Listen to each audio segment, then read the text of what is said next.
So today we are here with one of my ultimate favorite clients. And I really don't say that about everybody. I think if people behind the scenes know me, 2025, most clients are not my favorite clients this year. So I asked one of my favorite clients, I would call you an investor, builder, almost developer at this stage. It's I feel like those names kind of mix with each other. But David Garcia is here with Twin Oaks. Is your new company, is it Twin Oaks Construction or what are we calling it? No, we're switching to David Thomas Homes. I like that so much better. Okay. So that is official. So that logo is official. Yep. Okay. The logo is coming. We're working on the logo, but the name is official. David Thomas Homes. David Thomas Homes, which is amazing that we're actually kind of curating your business as we're talking about this podcast, because today, just so you guys know, David, again, he is a developer, he's a builder, he's an investor. He started doing, not lower end, but smaller homes and flips. I don't really like that word, but remodels is what we're going to call them. And as of this year has now converted into also doing new construction at a much higher level, over that $1 million mark, which in Houston, that is 110% luxury. So it's kind of actually ironic that we're asking that first question is what your business name is, because it's already changing, right? Which is kind of a node to what you're starting to build here, which is pretty cool. Yeah. So, we started with the Twin Oaks name because we intended it to be something that you would forget, right? We were doing, I know flips is sort of a dirty word. I hate it. I don't like that word. Because, and really we found that it wasn't a good fit for us. Flippers in Houston, at least, you find that they're coming in, they're doing a bad job, right? It's paint. It's maybe they're going to put some carpet down. They might throw in some new cabinets and countertops, but really the guts of the home, oftentimes, you've seen all these homes. It's not good to see. And it just wasn't something that I could sleep well at night. And I appreciate you saying that. So now that we're backtracking, can you give everybody a little bit of detail and background on just who you are, how you got started, why houses, why construction? I think HGTV has painted a really horrible picture to the public on what this world looks like. And I always like to ask, how did you even get into that? Yeah, no, it's 100% HGTV. We snap our fingers and the house just looks better.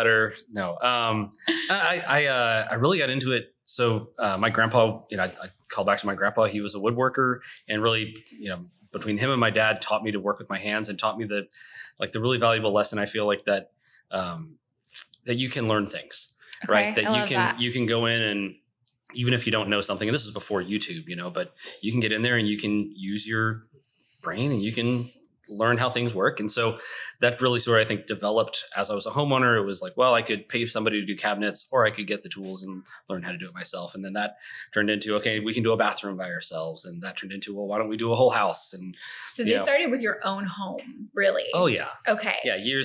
20 years ago, when we first bought a house, it was, how do I do what I want to with my home on a dime? And then, really, as I started learning about real estate development, how are we smart with our money? How do I grow? How do we get to a place where, we're financially independent? And that's I think that sort of leads you down a path where you start saying, okay, well now, instead of the resources that I'm learning how to use being a tool, a hammer and a table saw, I'm learning how to use people. I'm learning how to use, and lowercase u, use.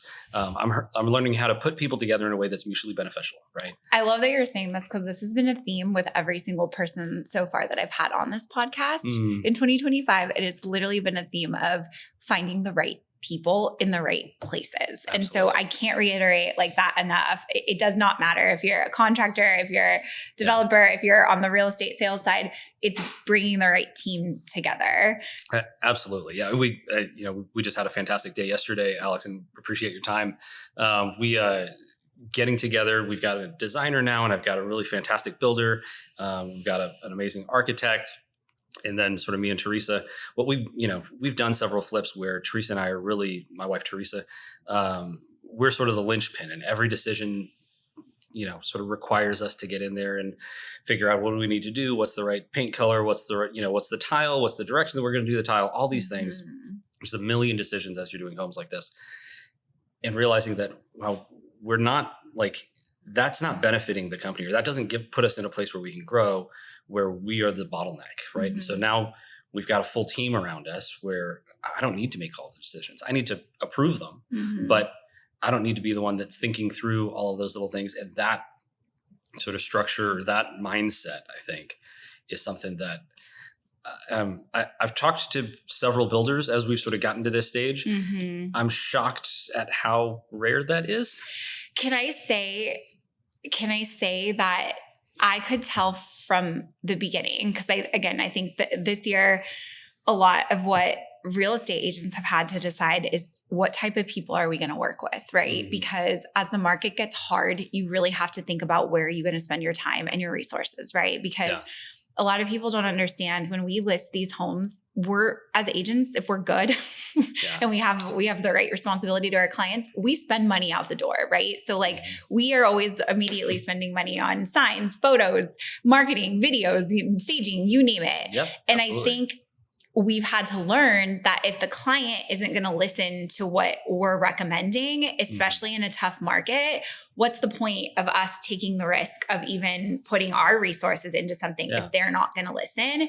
And one thing I noticed from the minute I started working with you, because for anybody who doesn't know my operations manager, Kristen, this is dear family friend of hers. I looked at Kristen and I said, okay, I've now worked with a lot of builders and developers, but I'm having to get picky because most of them have huge egos. They don't like to listen. They think that their product is naturally better than everybody else's on the market. They don't want to explore and see what's out there and how they can make their own products better. And I will say from the first time I really met you and started working with you, I was like, okay, David gets it from an educational standpoint. He's not trying to say he knows stuff that he doesn't know, because you were always willing to learn from the very beginning. If you listen to, hear stories about Warren Buffett, right? Greatest investor of all time. And when Warren Buffett goes to dinner with somebody, he spends the entire time asking questions, right? Greatest investor of all time is going to spend 3 hours asking questions of this guy who's got a $10 million company or a $5 million company or, whatever. The guy's worth billions and millions and billions. And he wants to learn, right? And so, okay, well, if he's learning, if he's spending all this time learning, then what place do I have to think that I know everything? No, like I'd rather surround myself with people who know all of this better than me. And I was sharing with Teresa this past Sunday. We're sitting out in the front yard and the kids are running around and for the first. Can you mention how many children do you have as well? You guys need to know this as well. It's a lot. It's 7 children.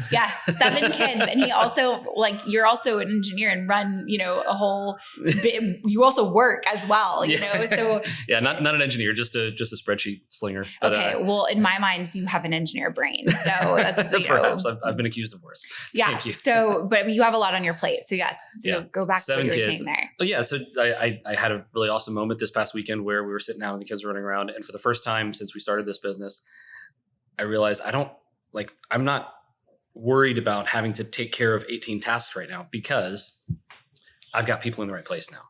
I can take a breath. Not that there's nothing to do. There's always something to do. But Ben is a better builder than I am. And Allison is a better designer than Teresa or I could ever be. And you're a better agent than I could ever be. You're out there selling the deals. And, Emily's a better admin than I could ever be. And just putting the whole team together is that's the value that I have. I can structure a deal. I can put the right people in the right place. I can point them in the right direction. But, there's something I'm not a huge Dave Ramsey fan. You either are or you aren't. Listen, we're in real estate. If you use debt, you're not going to be a Dave Ramsey fan. But he does say some things that I like. And this one, he said that really sort of, it's stuck with me. Somebody called in and said, hey, how do I motivate my people towards our goal? How do I motivate my people? He said, you don't motivate your people. You don't motivate the people you've hired. You hire motivated people. That's huge. That's genius because it makes all the difference in the world. It's incredible. Yeah. And what made you, so in backtracking, what was the first flip how long ago was the first flip that you and Teresa did? Oh gosh. It's hard to call this a flip. Is sort of long-term buy and hold storage unit. I don't know. The first time you got your feet wet in this, maybe we're going to do this, maybe we're not, which really, whatever project propelled like you to, okay, let's do another one. How long ago was that? We had done a couple of buy and hold projects, single family or townhomes. And then the house next door to me came up for sale, and I'd had some advice at the time that said, if that ever happens, go ahead and buy it. You're going to want to have control of that house. It ended up working out pretty well. We bought that house in January of 2018. Okay. At that time, well, a little more backstory. I'm a widower. My wife passed away in 2017. We remarried in 2018. All that to say, when we bought the house, we tried to get it rented. The market was kind of tough at the moment. We ended up turning it into a long-term storage unit for all my new wife's stuff.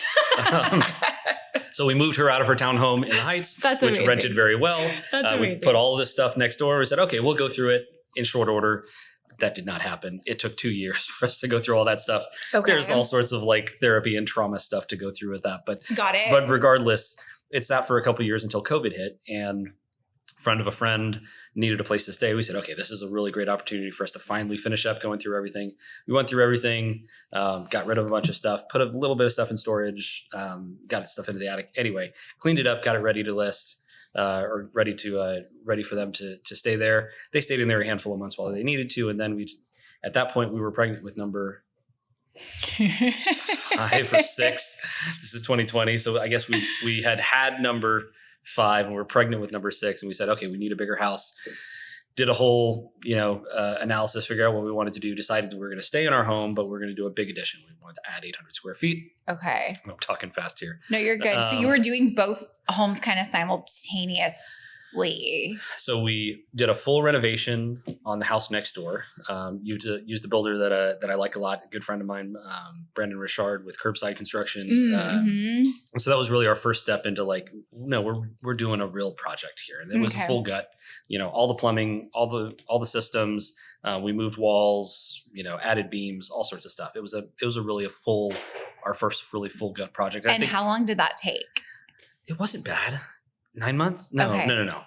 6 to 8 months. Okay, and then let me ask you this question. When you use Brandon, did you just use him? Did you act like he was just your GC, and then you helped kind of like cover you paid the subs what they needed, or did you really let him kind of, because this is what, and I'm asking this specifically because you heard me have a phone call with a designer right before we started this, right? And you hear me talking about another client who thinks that they can be a GC. Okay. So they're trying to save money by thinking, oh, I'm going to do this full blown new construction for my own house.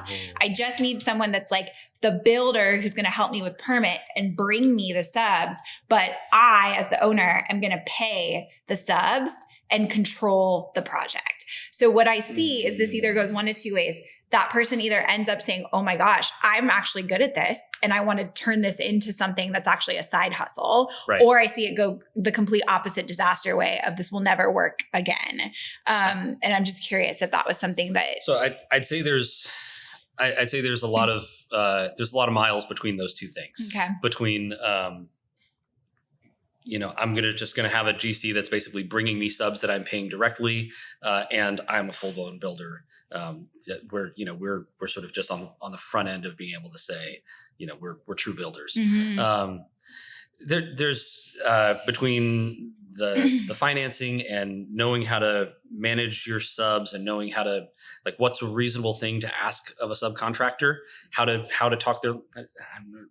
In Houston, how to speak their languages, how to speak Spanish, but more than that, how to understand what their needs are as business owner, right? Because these aren't just day laborers that are coming in, unskilled labor. These are independent business owners, each in their own right, and they're trying to balance all of their own things, right? So the challenge that I found, or the reason that we went the direction we did with our business, is that I like Brandon. I think Brandon's a good builder.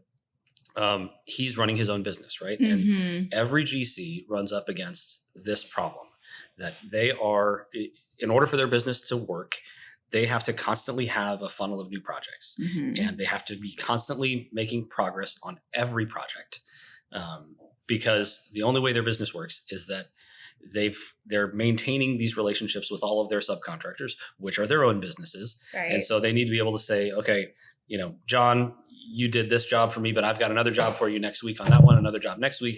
But every job is always, you can quote as best as you can and say, that's going to take me 5 days.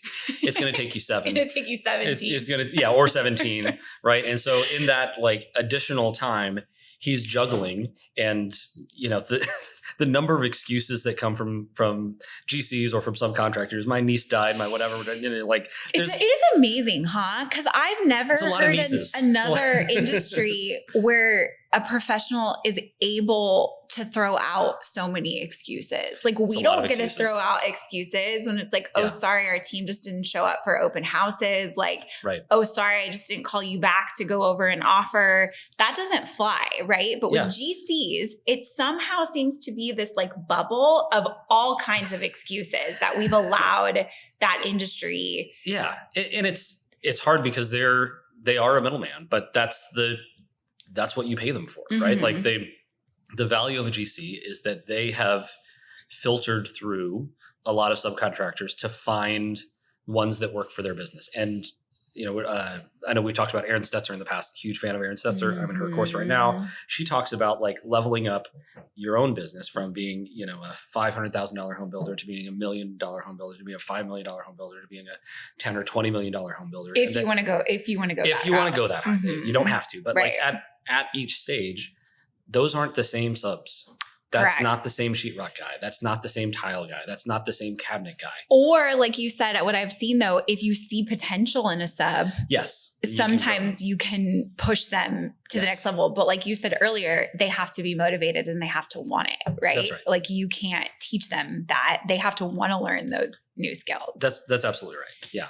And they're like, but the other way to think about that is that if you're leveling up from the $1 million to the $5 million, and your sheetrock guy comes with you, that's because he's also leveled up. Right. Right. So now he is a $5 million.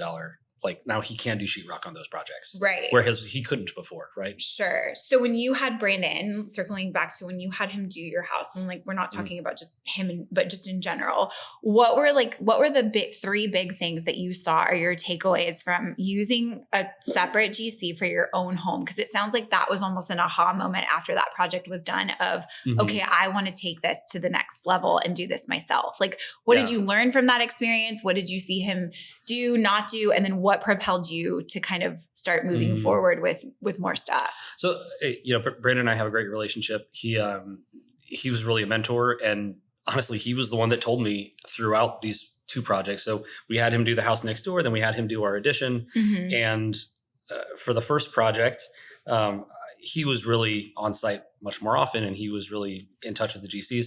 For the second one, he wasn't absent by any means, but I was just so much closer, and I understood more, and I was there, and I was, talking to the subs more often. And so throughout that whole thing, as he and I are having conversations, he's like, David, you should do this. So that's how this, like, he saw it in you as well. Absolutely. He's like, this is like, you obviously enjoy this. Every time we talk, you tell me how you wish you were doing this. Just go do it. Okay. Okay. That's awesome. The thing that worried me about going to do exactly what he's doing, which is essentially custom home building or custom remodels, is I didn't want to have to deal with me. Like, I'm a terrible client. I don't no, need, you're not. No, you're not. You're not. Well, I mean, but we all are, right? Like, whenever you're building your own home, whenever you're building that's, something that your family is going to live in, there's a whole lot of pressure for, I want to get it right. And I want it to be good for my family. And I've got to imagine what my family's going to, or like, is my wife going to like this down the road? Is this going to, what if we have to sell it? There's just all of these inputs that you're trying to figure out. And it's the first time you've ever done it. And so with a custom home builder, the reason that I haven't gotten into custom home building is that I don't want to be in a constant state of coaching people to doing something for the first time. I gotcha. Okay. Yeah. I think that's cool though that did you automatically kind of know what you did and what roles you did and didn't want to do? Or do you feel like this is something that you have like learned over a 7-year period? Yeah, it's definitely learning. Okay. Yeah. Okay. And with each, and honestly, working with you, getting into new construction has been really eye-opening that like, oh wow, this is better. I mean, I think I had to learn, right? Because like I tell people too, like I do my own flips. I do my own new constructions as well, right? Yeah. I that was never my goal. Like I never thought that was the route that I was going to go. I love selling a new construction product though, whether it's mine or it's somebody else's, because I have a true passion and understanding now for being in the flipping remodel world, where I just have realized in learning, as I'm sure you have, with the way I think that the market is just in Houston. I can't speak for other markets, but the numbers just weren't working the last 5 years for remodels. Property values were becoming too expensive. And for me, it became this hurdle of, okay, we think this is the budget, even if we do all our checks and balances and inspections beforehand.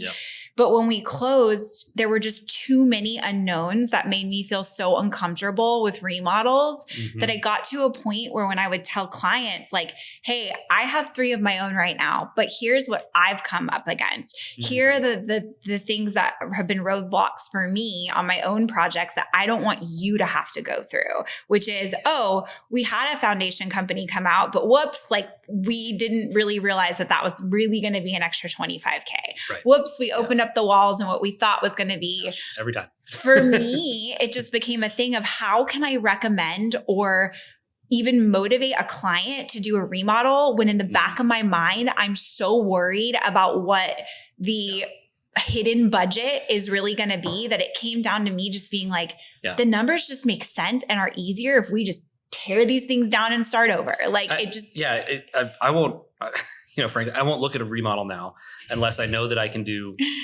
put 250 into the house and then still make a good profit at the end of it. Okay. And I've been asking every investor this. What is the definition of a good profit to you? Because every investor always says that. And I'm like, but what does that mean to you? Right. Because then I have to usually bring people back down to earth. Right. Like I spoke to someone the other day and he was like, well, if I'm going to buy a lot for 600, it's going to cost me at least 650 to build. I better be making at least $500,000 off of it. And I'm like, okay, well, that's not reality. I can't even, a unicorn is not out there like that. On our new construction projects, my target is 300.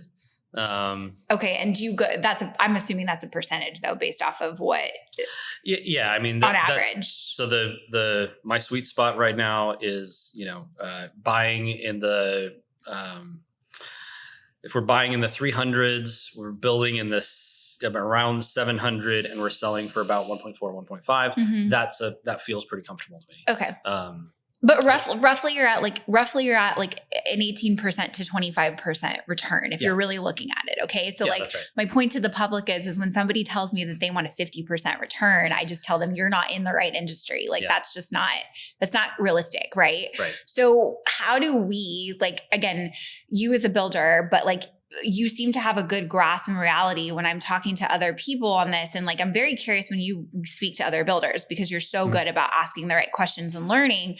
But I'm constantly wondering, okay, how are you making these numbers work? Because at the end of the day, prices of lots are continuing to get higher. Sales prices, ideally, we want to continue to get higher. But right now, I'm more cautious with people, whether it's my own or with my clients, because I'm like, okay, let's be really realistic about what we really think that we can build versus what we can get something sold for. So do you feel like with what you've learned from doing remodels to new construction, based off of just that variance, do you ever think that you're going to would go back to doing any flips? I would consider a remodel. Yeah. Okay. I will absolutely consider remodel. And here's why. As I was talking about with sort of the game of a general contractor, that's the game that I'm in now, right? Is I've got subs and I need to keep my subs busy. So I've got a fantastic finisher and I don't have work for him for the next 6 months until we have framing done and a house that's ready for sheetrock and finish work. So if I could pick up a remodel right now and it was ready for him to just go, do the demo and put the house back together. And obviously we've got it, we'd have to do MEPs, mechanical, electrical, plumbing. Right. But that would be a great project for him. And even if I came out, even if I'm just, I make 20,000 on the deal, I make 30,000 on the deal, something like that, more or less breaking even, that's worth it to keep my guys busy. Right. What's the minimum that you'll make on a deal? I have a house for you, by the way. I'll send it to you. Of course you do. You always have houses for me, Alex. Thank you. That's a good one I just got for you. And I kept saying no remodel, but I keep looking at it. I'm like, it actually would be a really good remodel. You just found it right now, didn't you? It's just like No, I did it. It's a guy. I've had one in my back pocket. So for me, it's a best, like worst case, mid case, best case scenario. I want my worst case to be that I'm going to make at least $20,000 or $30,000 on a remodel. Okay. Right. And my best case to be, pushing 100. Okay. Right.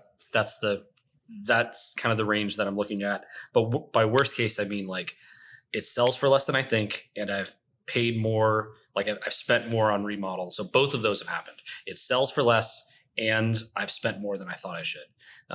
Meadow Lake. I'm gonna ask you specifically about that house here in a second. Yeah.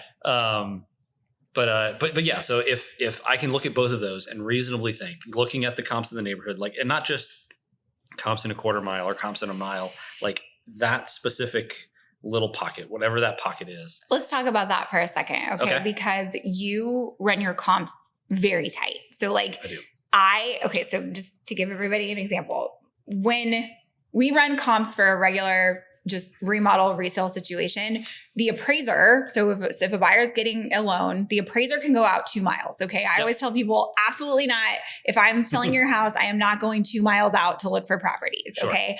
My rule of thumb, usually again, in a resale normal situation, is 1 mile out, same zip code.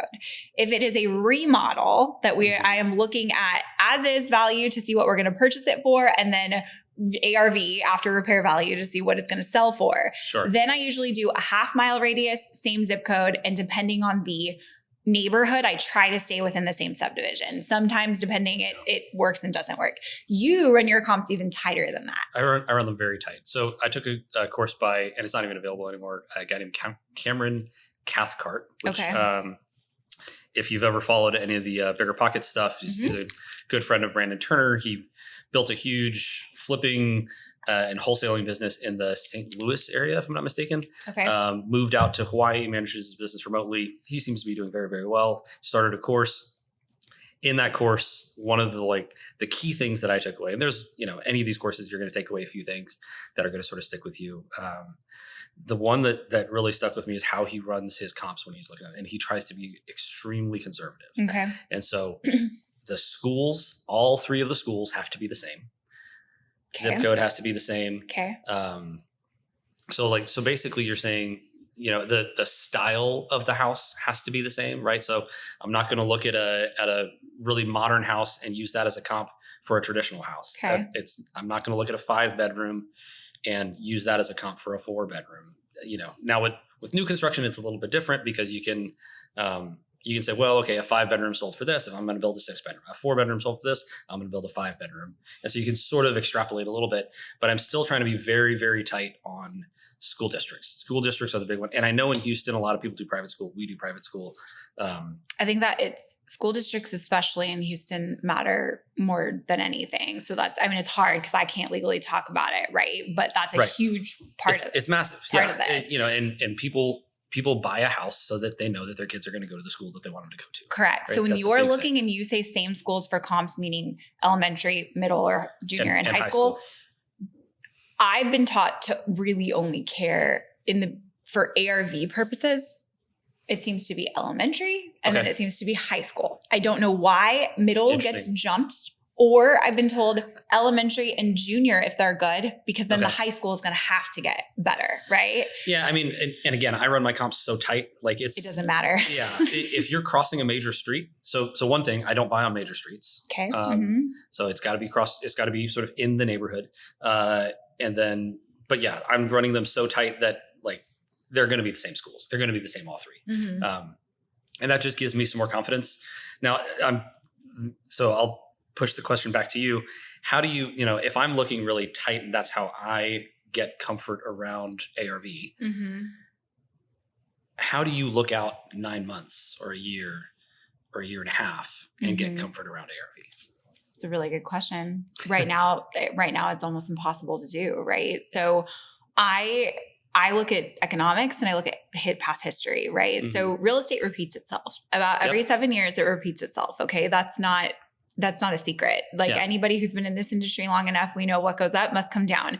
We are in a very down market right now. There is no secret.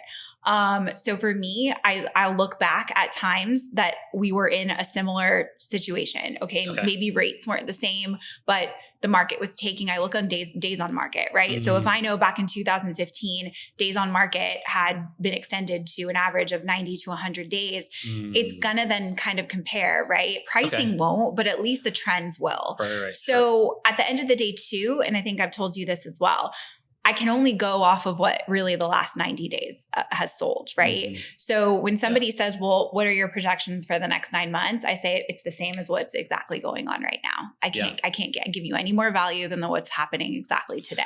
Right. But I can tell you at least from the past, if we were in a similar market, what your days on market is going to potentially be. But from a pricing perspective, all I can go off of is literally the last 90 days. I've even been telling people lately, if the subdivision is busy enough, I'm only going off the last 60 right now because rates are so volatile. The market is so volatile. I can't even go off of 3 months ago because pricing has started to dip even more. So, and we have a project together right now where, it's so interesting because take the same house 2 years ago and you would have had 20 offers in a matter of days, right? But you have the same exact product in the same exact neighborhood and you're seeing a slew of homes listed at all different prices. And it's so hard to compare because you're looking at one that literally might be smaller, might be even less beds and baths. Okay, why did that one go in 20 days at, maybe a little bit lower of a price, but nothing crazy? And then why is the next one sitting for 6 months when it looks perfect, right? Like to me, it's been really hard to try to gauge that right now. But what I can't do is overpromise anything. So that's kind of how I look at it. I look at the past history of when the market was last down, and then I tell people we're basing it off of literally what the last 60 days of properties in the same neighborhood have sold for.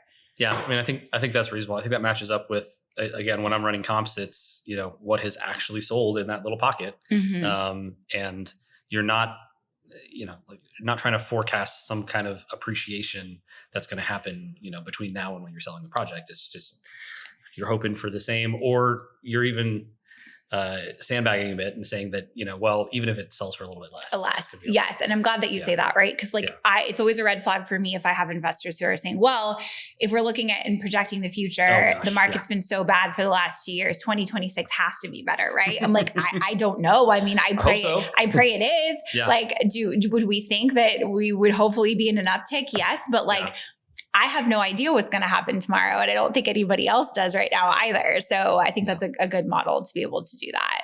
We're all guessing. What was that? We're all guessing, We are. But I still stay true, just like you said, if you're keeping it within the ramifications of what other stuff looks like and you do a good job on selections and finishes, someone's going to buy the house, right? It's just unfortunately, sometimes we have to wait a little bit longer.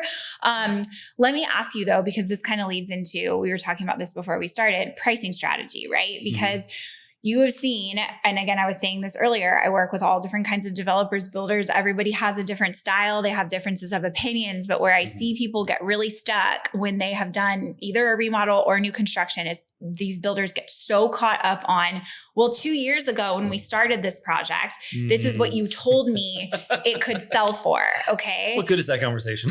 That's how I feel, right? But at the same time, now I even put in writing, I cannot guarantee that this ARV will be the same when you're done with your products, right?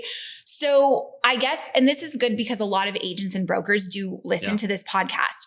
When we are going to a new client, an experienced client, right now you're seeing a lot of developers and builders jump ship with the agents they used to work with, right? Because they're like, well, I've been working with you for 10 years. I've given you all this business. It's not working because things aren't selling right now, right? And in my mind, I'm thinking, dude, you can't ditch your team who's been amazing all the way through just because it's a down market and you think that we're the problem, right? So you have been so I don't want to use the word forgiving because we're all in it together, but like understanding that, right? Like we're very proactive in talking to each other and saying, hey, okay, we had this many showings, but we're not quite here. And you've been really good about saying, let's drop it. Let's drop it. Does that go back to just your main numbers that you're like, hey, I'm still within this range. Let's go ahead and just be proactive with it. Like, what's your thinking behind that? I mean, I would think about two things. One is scale and the other is sort of momentum. So from a scaling perspective, listen, my corporate history has been all about portfolio management. So it's not about, getting like super granular on one single customer and saying, how do I milk this one customer for the most that I can? in this model, that'd be one house, one project where, man, I need this project to be as profitable as humanly possible. That's always going to be a challenge because you're going to run into a house like this. You're going to run into a house or a project where it's not selling. You got to sell it for less. You maybe have to sell it for a loss. And if that's your whole world, that's a problem. Yeah. But if you've got a portfolio and you say, okay, either we're in a growth phase and we've got 5 projects, we've got 10 projects, whatever it is. And one of them is going to be a problem. Okay, well, that's okay because we're growing, we're doing something else, or we've learned something else, right? I think the trajectory of Twin Oaks, David Thomas Homes over the last couple of years has been learning and growth, and sometimes that's the win that you have to sort of like put down on the books, even if it's you can get to the end of a project like that. So Spruce Forest, right? The first one you sold for us. That was our first flip in this, like since we set up this company, and we ended up selling it at a loss.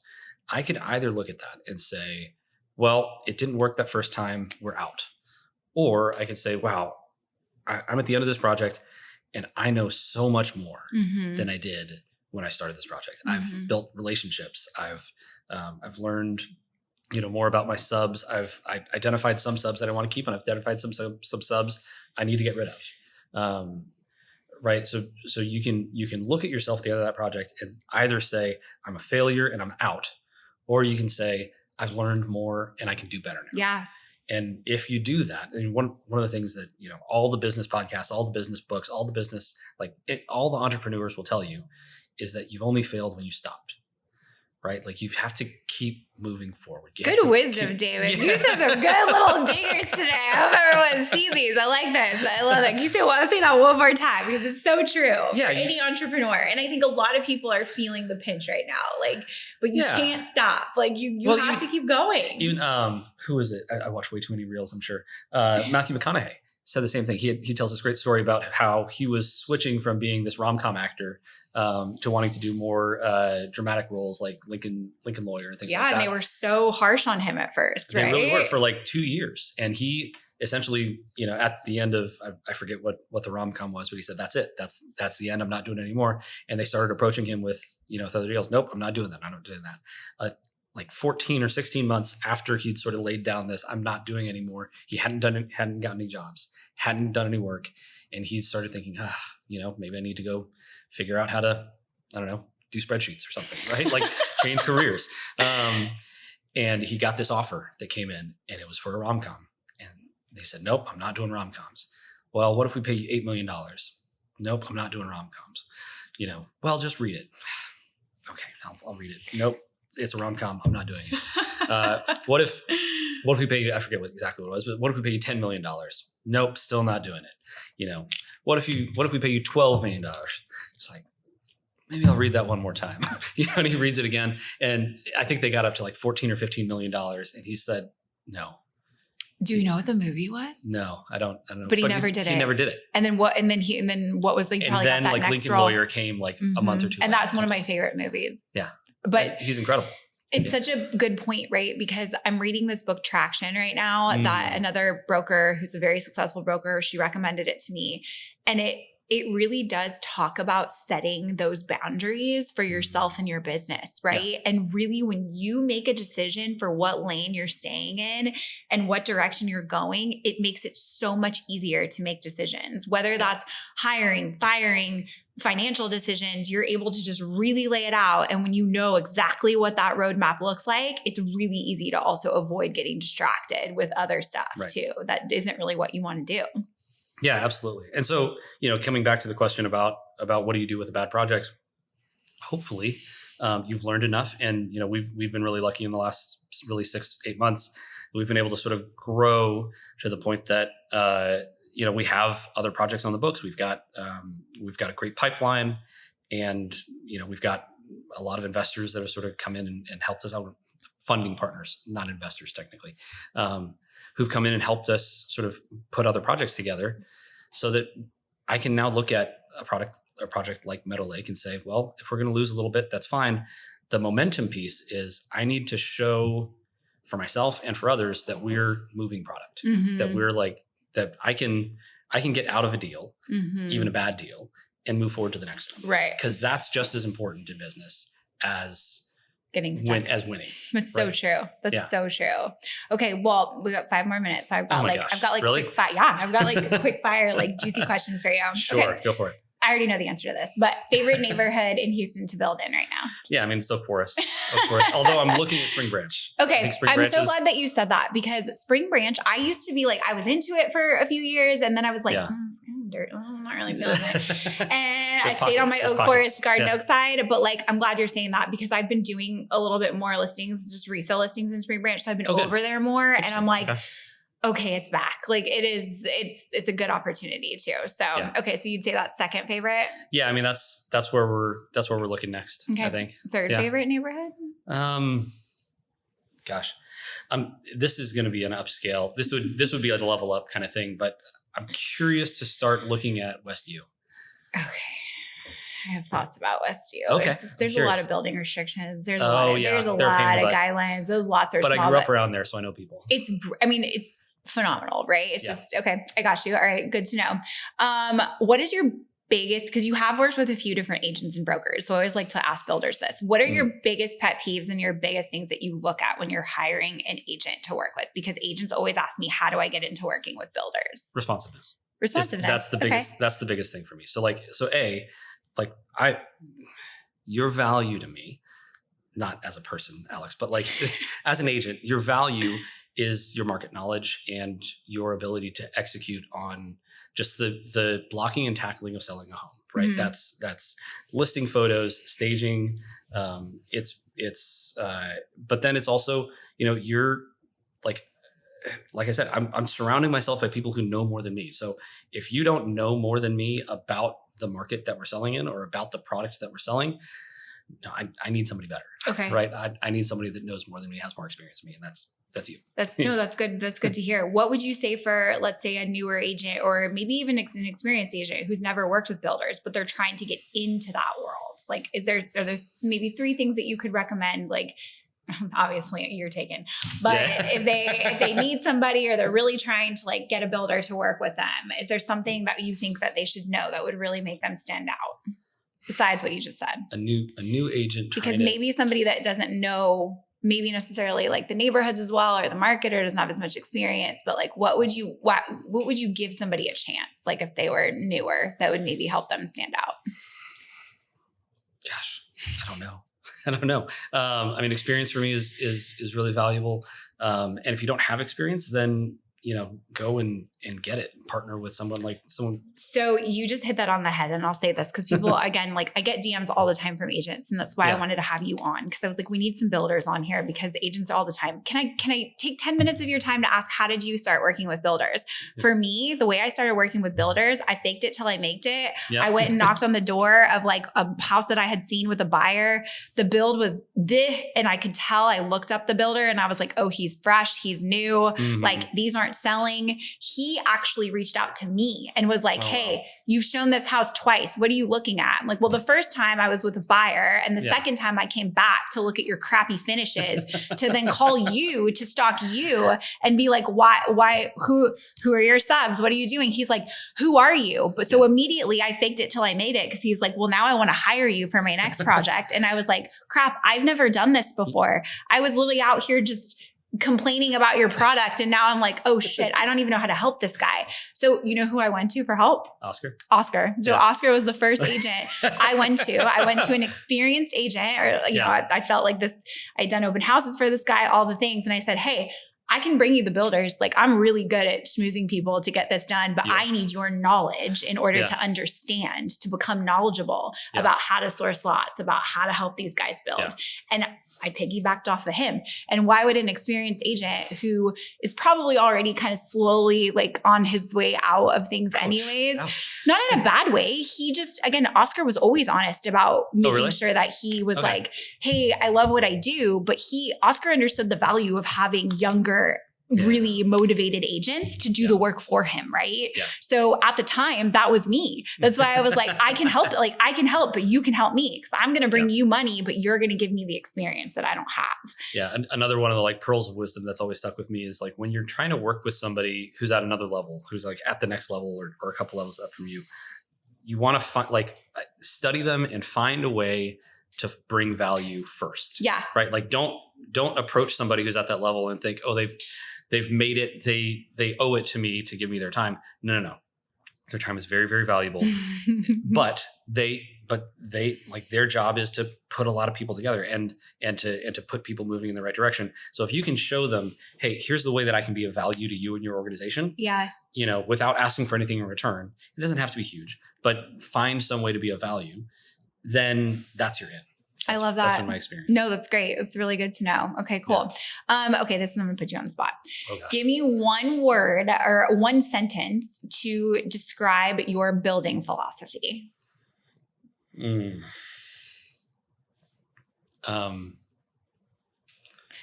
to be like your motto underneath your logo. I would say like thorough.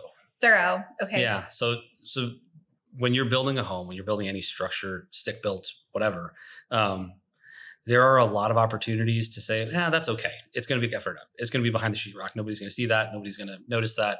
We'll paper over that. Well, whatever.